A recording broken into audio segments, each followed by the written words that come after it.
Okay, friends, this is Satvik. Uh, let's discuss something about derivatives. Actually, derivatives is the form of transactions which are transacted on an online platform. Uh, so these are the transactions which are performed on the indexes like NSE and BSE. Those for those kind of commodities, for those kind of currencies, for those kind of cryptocurrencies or interest rates or bonds. Few are the segments which are not open in India as of now, and few are the segments which are open for the world. In a way, to just get the idea and feel of the derivative market in across the world. Uh, if we have like $80 trillion of GDP of the world, in that particular comparison, almost derivatives segments overall uh, turnover will be around $1,000 trillion. So it is almost 8 to 10 times of the real GDP of the world. So this is that size of the segment for which we are talking about the basic concepts. So derivatives, mainly there are two types of transactions: futures and options. In futures, there is like a commitment of the transaction. It is like a contractual transaction where two parties come together and sign a particular contract and commit each other with the transaction. Whereas in options, there is like it is like a choice or an option which a one buys or sells, that I will perform this. I want to participate in a contract if it will be suitable to me, and I will have a choice to execute this particular transaction. So there are two kind of things.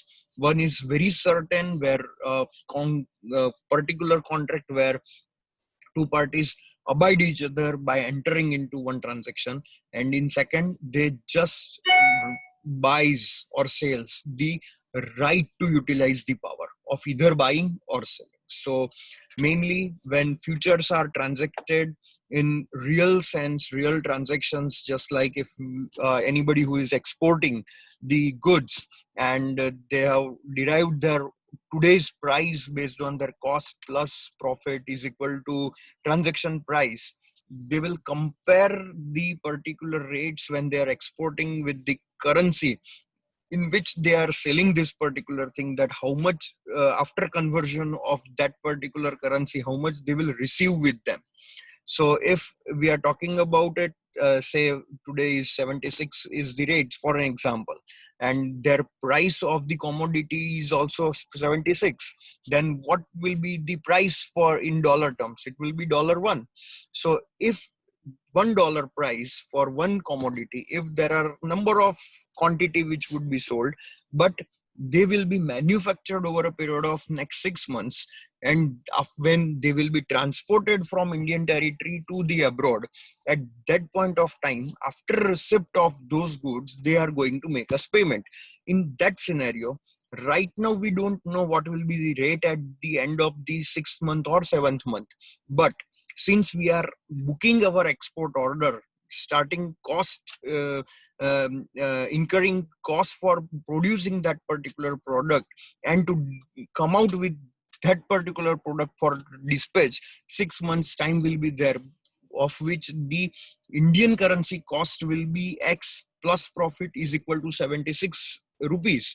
But at that day the rate may be 78, and that day rate may be 74 per dollar. So in that case, if the rate will go to 74 per dollar, in that case a person will say that why I have manufactured this, because I am making a loss, I am not making a sufficient profit.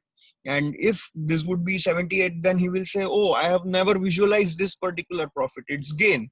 But a person who is businessman and not the speculator, in that case he want to hedge his situation at certain rate, that my rate of sale is 76, and I don't want to indulge myself into any speculative transactions, and I want minimum 76 rupees for this transaction. So I will go to banker and I will ask them that I am going to receive some payment near in the month of, say, 7th month from now, and please give me rate of 7th month of for currency. They are also not knowing, but yes, they have the rates for which, if uh, say at 7th month, this say 77 will be the rate at which we want to book our position, that if I will receive dollar, then I want to sell those dollar at 77.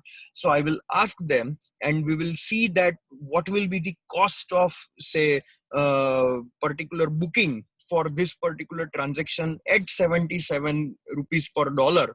What will be the cost to us? That's what we need to pay for it. And by paying this, we are securing ourselves to convert the dollar in INR at only 77 rupees. So this kind of transaction is called future transaction. Now another kind of transaction is like of the options. Options are like the transactions where we either buy or sell the right to do or obligation to do something. So in options, what actually happens is like, uh, today for say any equity option, if we are taking, and for equity, if there is like, if it is a script like HDFC Bank, and 947.5 was the rate of yesterday. So 947 is the rate at which right now equity is being transacted at.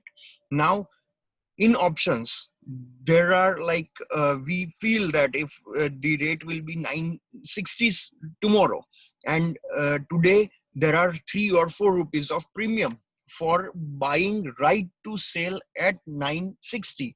In that case, what we will do, we will buy a right to sell tomorrow at 960 at certain cost. This is like buying a put option. And if we want to buy at lower price, like we want to buy a particular HDFC Bank, and it will, I want to buy not at 947, but I want to buy it at 930. In that case, what I will buy? I will buy a particular right to buy at 930. So for that also I need to pay some premium. So these are the premium which are being paid to purchase a right to buy something at certain price. In either it is a right to sell or it is a right to buy. So if there is a right to buy, it is called call option.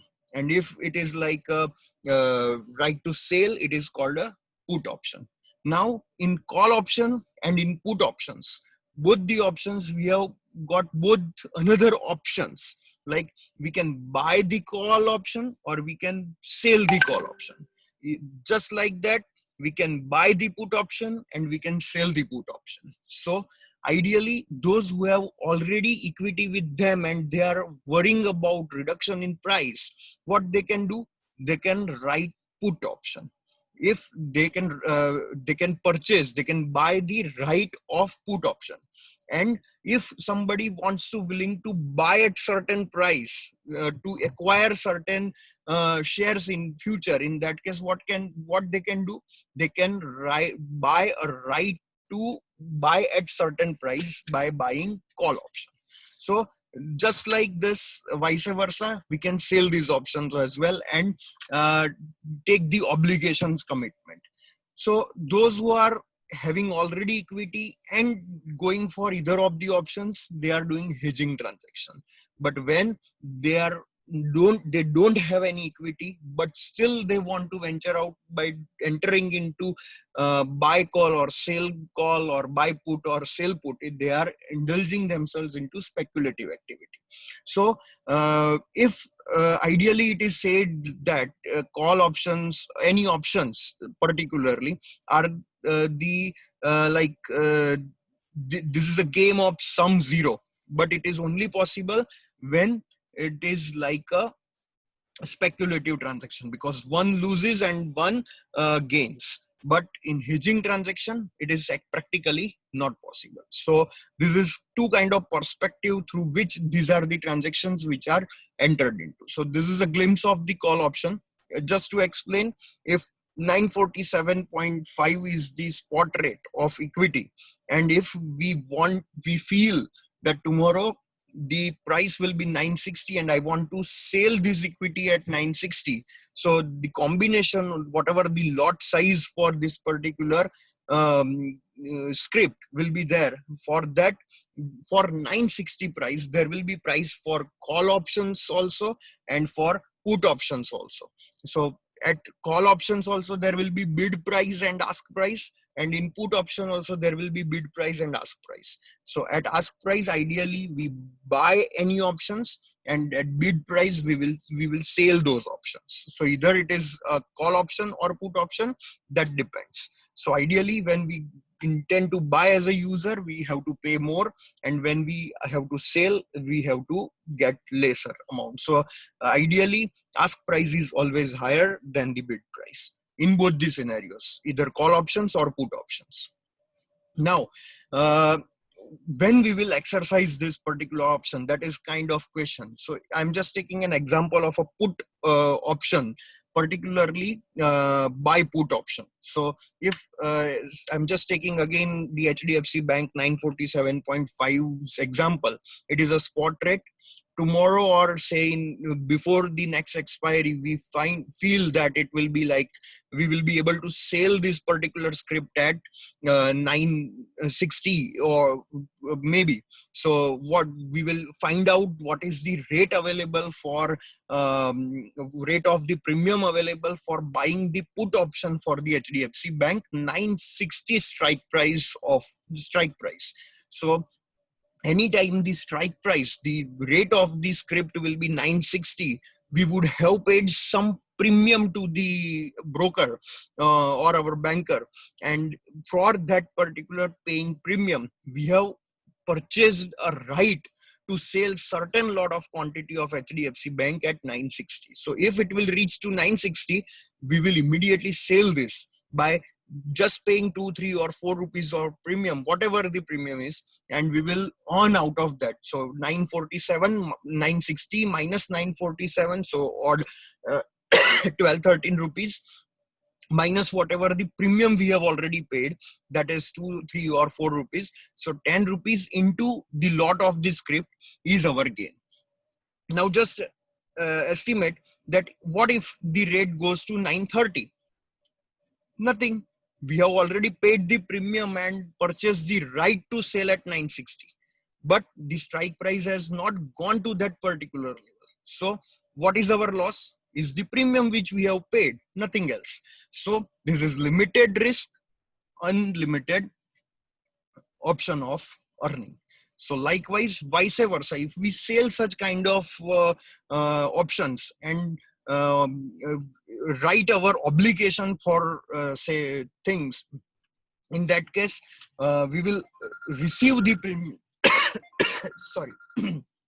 We will receive the premium, and by receiving premium we purchase obligation to complete that transaction. So here, if I would have sold the rights obligation, sold the put option, that it will be like, say, when I am selling the put option, what I'm doing is ultimately I am trying to say I will sell at this particular, I will buy at that particular price. So selling put is like in buying put, it was like buy the right to sell. Here we are selling the right to sell. So that means we have committed ourselves by receiving the premium, 3-4 rupees of premium, that we will sell at that price. So if the price will go to 930, even that situation we need to sell at 960. So that is our loss. But if we will sell at the rate will be 970, in that case we will be happy to sell our obligation at 960 because we have already received that premium. But here the income is only of up to premium received, and there is huge chance of loss as well. So ideally the mix of this kind of transactions are being utilized for transacting for making money, both by the hedgers and both by the speculators. So this is a brief. I think this can be done more by doing some working and showing you the numbers by writing those on the screen. But as of now, this was just a concept to explain. Thank you.